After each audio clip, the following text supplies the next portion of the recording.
बहुत ज़्यादा घुसने का मतलब बहुत अच्छा लगता है। जितने भी बुक पढ़े हैं उनको देख के मैंने देखा है कि इसमें मधुबनी और रमेश पोखरियाल साहब को जाता है, जिन्होंने ये मार्ग प्रशस्त करवाया। तो बेटी है तब हम हैं, हम तो यही मानते हैं कि बेटियां हैं तो ही कल है। हम जिस मासूम बच्चे से बातचीत करने जा रहे हैं, रूबरू होने जा रहे हैं, वो ये पूरे बिहार ही नहीं, भारत ही नहीं, बल्कि दुनिया का अद्भुत बच्चा है, जिन्होंने 8 वर्ष और 9 वर्ष की उम्र में जो कीर्तिमान स्थापित किया है, लोग 60 और 70 वर्ष की उम्र में भी नहीं कर पाते हैं। और सबसे बड़ी बात यह है कि इन्होंने 8 वर्ष की अवस्था में पहला नोवेल लिख दिया और 9 वर्ष की अवस्था में दूसरा नोवेल लिखा है, और उनके बुक का लोकार्पण डीएम मधुबनी के द्वारा किया जाता है। इनके यानी जो नोवेल है उसका जो स्टडी हमारे भारत के जो वर्तमान में शिक्षा मंत्री हैं डॉक्टर रमेश पोखरियाल साहब, वो इनके बुक को पढ़ते हैं। और अभी अभी इनका जो 2 बुक जो नॉमिनेट, मतलब पहला बुक जो अभी नॉमिनेट हुआ है, जो मतलब 10 वर्ष से कम उम्र के बच्चे के लिए नॉमिनेट होता है, उस बुक में जो है अभी इनका द एल्गोरिदम ऑफ फियर, इसके लिए नॉमिनेट किया गया है। और इन्हें सम्मानित करने के लिए जब उसका ये नॉमिनेट के बाद जब उसका वेरीफाई हो जाएगा तब इन्हें दुबई बुला करके जो है सम्मानित किया जाएगा। और दूसरा है इनका द हिडन वर्ल्ड, जो अभी उसका फर्स्ट मतलब बुक लिखे हैं, अभी सेकंड और थर्ड भी आने वाला है। हमारे साथ बातचीत करने के लिए मौजूद हैं आपको झंझारपुर के मशहूर डॉक्टर सुरविंद झा और डॉक्टर सुधा झा के पुत्र आदर्श भारद्वाज। आपको बहुत बहुत स्वागत है।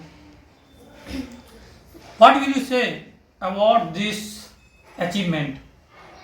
मैं ये कहना चाहूँगा कि मतलब इस अचीवमेंट से मुझे बहुत ज़्यादा खुशी मिलती है, क्योंकि मैंने नहीं सोचा था कि मतलब मैं बुक जो मतलब स्टोरी वगैरह सब लिखना चालू करूँगा तो इस लेवल तक पहुँच पाऊँगा। अच्छा, तो अभी आप जो है इतना कम उम्र में 2 बुक लिख दिए हैं, क्या मतलब कैसे ये प्रेरणा कहाँ से मिली आपको लिखने की? ये प्रेरणा मुझे बुक पढ़ने से ही मिली है। मतलब सबसे पहला जो मेरा बुक था उसको पढ़ने के बाद ही मुझे ऐसा लगा कि अगर बुक पढ़ने में इतना मज़ा आता है तो फिर तो कहानी और अपना खुद का बुक लिखने में कैसा लगेगा। तो उसी के बाद से मैंने अपना कहानी लिखना स्टार्ट किया, और उसके जस्ट 1-2 साल बाद एक मेरा सबसे पहला बुक मैंने लिखा है, एल्गोरिदम ऑफ फियर। अच्छा, और उसके बाद आपने दूसरा बुक भी लिखा?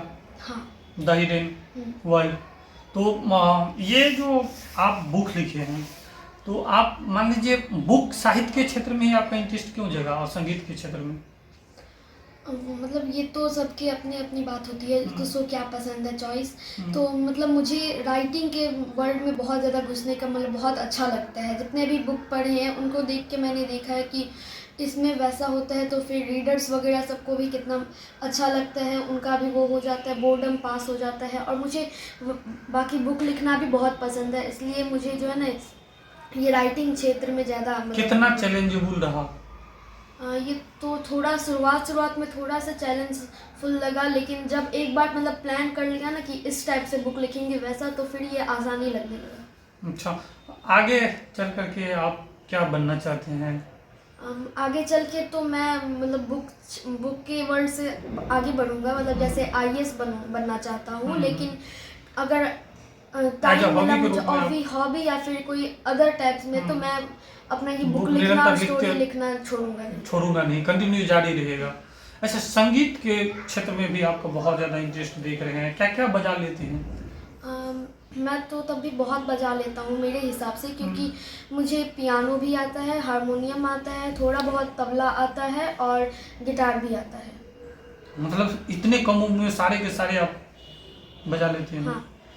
अच्छा, एक बात बताइए, आप जो इतने कम उम्र में जो आप बुक लिखे हैं, आगे चल करके आपका आईएएस बनने का सपना है, दूसरे पेरेंट्स के लिए क्या कहना चाहेंगे या बच्चों के लिए क्या कहना चाहिए?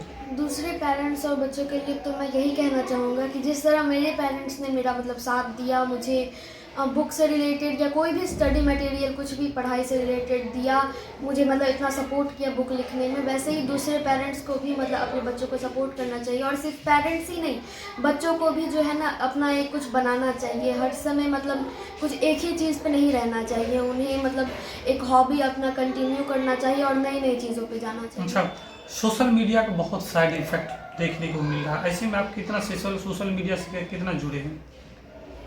सोशल मीडिया से तो मैं कभी कभी जुड़ा रहता हूँ, क्योंकि अगर कोई भी मुझे पढ़ाई से रिलेटेड या फिर कोई मतलब बुक ही से रिलेटेड इन सब चीज़ों की जानकारी मुझे मिलती है उसी सोशल मीडिया से ही। लेकिन सोशल मीडिया से भी ज़्यादा नहीं जुड़ना चाहिए, इससे भी बहुत कुछ हो सकते हैं, मतलब साइड इफेक्ट्स भी मिलते हैं कब इससे। हो सकते हैं। कितने घंटे आप पढ़ाई किए या कर रहे हैं अभी? अभी तो मैं ज़्यादा नहीं, अपनी क्लास के हिसाब से ही मतलब 2 या 3 घंटा। 2 या 3 घंटा। 2 या 3 घंटा में आप इतना कुछ कर सकते हैं, तो आगे जो आने वाला टाइम है उसमें न जाने आप क्या क्या कीर्तिमान स्थापित कर सकते हैं। अच्छा, अभी तक जो पुरस्कार आपको मिला है, किन किन लोगों के हाथों आपको अभी तक मिल चुका है? मुझे मतलब अच्छे से याद नहीं है, लेकिन अगर मुझे मतलब वो जो है अचीवमेंट सब तो मतलब पुरस्कार सब बहुत सारा ज़्यादा मिला मिले है हैं। जी। जिसमें सबसे पहला जिसमें मेरे को सबसे ज़्यादा खुशी हुई थी, वो जब डीएम जो थे मतलब मधुबनी के, वहाँ से जो मतलब मेरा बुक वो लेके मुझे स्टेज पे फिर उसको नॉमिनेट किए, उसमें मुझे सबसे ज़्यादा खुशी मिली थी। और उसके बाद जब एक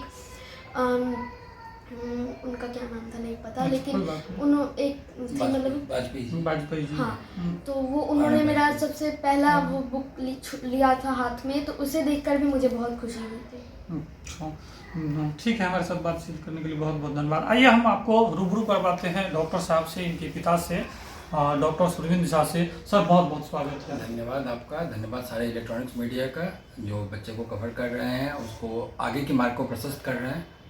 सर क्या कहना चाहेंगे आप अपने बच्चों के इतने शानदार अचीवमेंट पर, कैसा महसूस हो रहा है आपको पिता होने के नाते? एज ए पेरेंट्स तो मुझे भी बहुत सारा अचंभित हो रहा है, क्योंकि मुझे खुद भी नहीं पता था कि हमारे घर में ये बच्चा इतना अच्छा सब कुछ कर रहा है।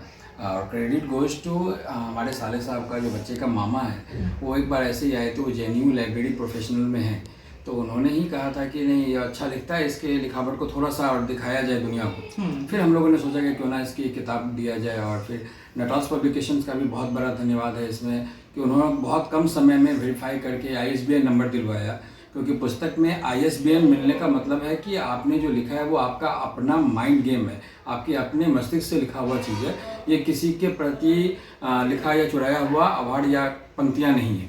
तो इसी तरह से बच्चे का टैलेंट पता चला। कितने सारे अवार्ड मिल चुका है अभी तक बच्चों को? अभी तक बच्चे को स्टार किड्स आइकॉन अवार्ड 2024 और APJ अब्दुल कलाम भारतीय रत्न सम्मान, उसके बाद भारतीय रत्न पुरस्कार साहित्य के क्षेत्र में मिला है। और जो नॉमिनेट हुआ है अभी? हाँ, नॉमिनेट हुआ है, इंटरनेशनल एक्सीलेंस ऑथर्स अवार्ड के लिए नॉमिनेट हुआ है।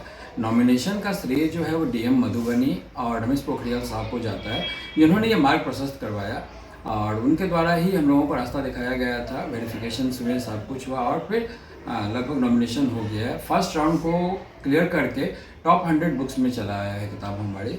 तो एटलीस्ट टॉप 100 में शॉर्ट लिस्टेड होने से भी क्या है कि यह एक उपलब्धि से कम नहीं है, क्योंकि ये किंग फ़हीम नेशनल लाइब्रेरी है सऊदी अरबिया में, वहाँ पे इस किताब को रखा जाएगा। तो ये अपने आप में एक भारतीय होने के नाते और एक भारतवासियों के लिए भी ये गर्व का महसूस है कि एक छोटा सा बच्चे का किताब जो है वो किंग फ़हीद नेशनल लाइब्रेरी में भी मिल पा रहा है। ये सारी पुस्तकें जितने भी इंटरनेशनल और डोमेस्टिक एयरपोर्ट्स हैं वहाँ भी अवेलेबल हैं, और नटराज पब्लिकेशंस के साइट्स पे अवेलेबल हैं। जितने भी फ्लिपकार्ट, अमेजोन और सेलिंग साइट्स प्लेटफॉर्म्स हैं वहाँ पे इजीली अवेलेबल होते हैं, और जिनको इच्छुक होता है उसे हम अपने घर से भी देते हैं। ऐसी कोई बात नहीं, क्योंकि सेल करना, परचेज करना या कुछ अर्न करना हमारा मोटो था ही नहीं। हमारे अपने बेटे को दुनिया के सामने में प्रस्तुत करना कि एक हिडन टैलेंट है हमारे बच्चे में, उसको दिखाना ही मेरा मेन मकसद रहा था इसका। अच्छा, तो क्या कहना चाहेंगे, इतनी बड़ी कामयाबी आप लोगों को आगे आने वाले समय में कैसे बच्चों को आप मोटिवेट करिएगा, कोऑपरेट? मुझे तो मेरे बच्चों से काफ़ी आशाएं हैं कि अच्छा रहा अगर सब कुछ सही से चला, क्योंकि जिस जगह पे मैं रह रहा हूँ एक बहुत छोटा सा क्षेत्र है। झंझारपुर अपने आप में बहुत विस्तृत क्षेत्र नहीं है, बहुत कम सीमित संसाधन में मैंने अपने बच्चे को इतना आगे तक ले गया। तो अगर संसाधन पूर्ण जगहों पे जो पेरेंट्स अगर अपने बच्चों का सपोर्ट करे तो आदर्श जैसे कई आदर्श पैदा हो सकते हैं, कई आदर्श बनाए जा सकते हैं। तो मेरा बस यही कहना है कि एकेडमिक को ही ध्यान में ना लिया जाए, एकेडमिक को छोड़ के जो को करिकुलम होते हैं, जो एक्टिविटीज़ होते हैं, उसमें भी स्कोप है। अब उस स्कोप को लेकर के भी बच्चों को आगे बढ़ा सकते हैं। हर क्षेत्र में बच्चों को साथ दीजिए जिसमें बच्चे की रुचि होती है। ऐसा हमेशा सुना जाता है कि माँ बाप अपनी रुचि या माँ बाप का जो अपना सपना है वो बच्चों पे थोप देते हैं। मेरे हिसाब से वो नहीं होना चाहिए। जब आप पिता बन जाते हैं या जब आप माता बन जाती हैं तो आप अपना सपना बच्चों में देखना शुरू करिए।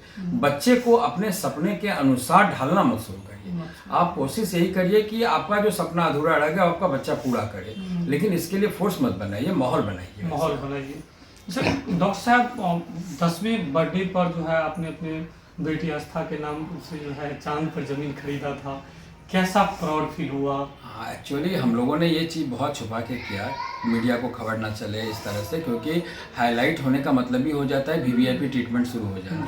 तो हमने कभी सोचा ही नहीं कि वीवीआईपी ट्रीटमेंट बच्चों को देना है। बच्चा बहुत डाउन टू अर्थ रहे, यही सोचा था। हाँ, प्राउड वाली बात है because we have a daughter child after the 7th generation. घर में बेटियाँ हैं ही नहीं, तो काफ़ी पुस्तकों के बाद घर में बेटी हुई। और जैसा कि है बिल्कुल चांद सी बेटी है, तो चांद सी बेटी के लिए सबसे अच्छा जो तोहफा हो सकता है वो चांद का टुकड़ा ही हो सकता है। तो हम लोगों ने लूनर सोसाइटी ऑफ कैलिफोर्निया का लूनर सोसाइटी में अप्लाई किया। 18 महीने का समय लगा हमें, और फिर जाकर के ये 22 फरवरी को मुझे सारे डॉक्यूमेंट्स मिला। और 25 फरवरी को हमारी बेटी का बर्थडे है, और माता रानी के शरण में वैष्णो देवी जाकर के हमने बेटी को ये पेपर सुपुर्द किया था। तो उसके बाद में जब वापस मैं अपना बॉडी भी हाँ, मैं अपना पूरा शरीर देह दान भी कर चुका हूँ अपनी बेटी के लिए ही, क्योंकि बिहार में मैंने हमेशा देखा है कि कन्या दान करने का मतलब है कि आपने बेटी को दान कर दिया, अब आपका बेटी से सिर्फ मौखिक रिश्ता ही रह जाता है। मैं ये चाहता हूँ कि अगर हमारी बेटी को कभी किसी चीज़ की ज़रूरत पड़े, वैसे तो ईश्वर से प्रार्थना है कि ऐसी नौबत ही ना आए, लेकिन शारीरिक रूप से अगर किसी भी तरह की कोई आवश्यकता होती है तो डोनर की आवश्यकता नहीं पड़े। मैं खुद उसके लिए तैयार हूँ, और उसके लिए जितने भी प्रोसेस प्रावधान है वो ऑलरेडी दधीची देह दान समिति में करा दिया गया है। तो उस समय के उप मुख्यमंत्री सुशील कुमार मोदी साहब खुद आकर के धन्यवाद ज्ञापन दिए थे। ये भी एक अद्भुत क्षण था हम लोगों के लिए। तो बेटी है तब हम हैं, हम तो यही मानते हैं कि बेटियां हैं तो ही कल है, बेटी के बिना तो है ही नहीं दुनिया। तो बहुत बहुत धन्यवाद सर। ये थे हमारे साथ बातचीत करने के लिए डॉक्टर सुरविंद कुमार झा, जिन्होंने बखूबी जो बच्चों की प्रतिभा है उन पर भी बात रखा, और कितना सारा अवार्ड मिला है। और इन्होंने स्पष्ट कहा कि बच्चों में प्रतिभा की कमी नहीं है, बशर्ते वही है जो उसकी प्रतिभा को समझने की ज़रूरत है, उसको उसी मतलब उसकी क्षमता के अकॉर्डिंग उसको ढालने की ज़रूरत है। और इसी तरह हर पेरेंट्स को चाहिए कि अपने बच्चों को कोऑपरेट करे, सपोर्ट करे, और उस मुकाम तक ले जाए जिस मुकाम तक उसमें क्षमता है, पोटेंशियल है। और इसी तरह का वीडियो देखने के लिए देखते रहिए पोलखोल बिहार में। उद्देश कुमार, यदि हमारे चैनल को आपने सब्सक्राइब नहीं किया तो सब्सक्राइब कर ले।